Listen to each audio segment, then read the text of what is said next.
An elderly man was struggling to make ends meet, and when the vet told him how much it would cost to treat his dog, he realized he couldn't afford it.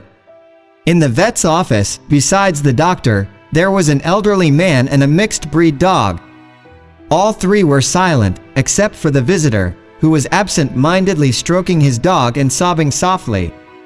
The silence of the office was broken only by the bitter sighs of the man, who could not accept the necessity of parting from his friend and wept silently. Although the veterinarian had little experience, he had seen this reaction in people who had to put their pets to sleep.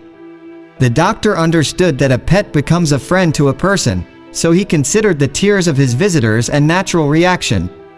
However, this case seemed special to him. The doctor remembered that 3 days earlier, a man and his dog had come to see him for the first time. The man was elderly and not very talkative. His dog, Nida, was a 9-year-old mongrel who had not been on his feet for several days.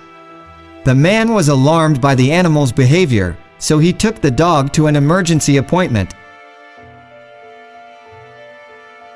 While talking to the veterinarian, the man said that Nida was the only living soul he had left. The examination revealed that the dog had a serious infection and needed urgent treatment, but the medications and procedures were expensive. If the dog was not treated, the infection would continue to spread and lead to a serious and painful death for the animal.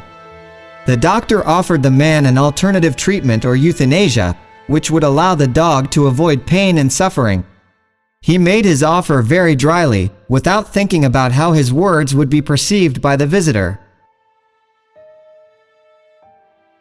After the doctor's verdict, the man put money on the table, a few crumpled bills, took the dog with trembling hands and left.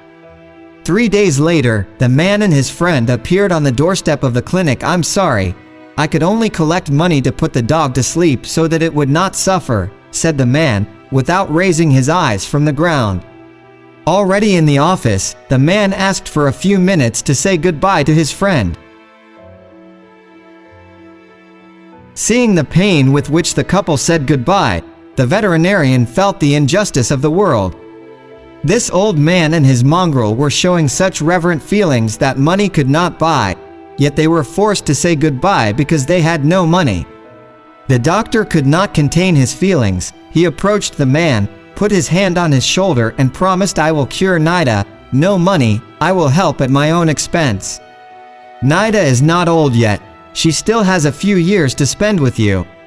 In just 7 days, Nida was able to walk and even run by herself.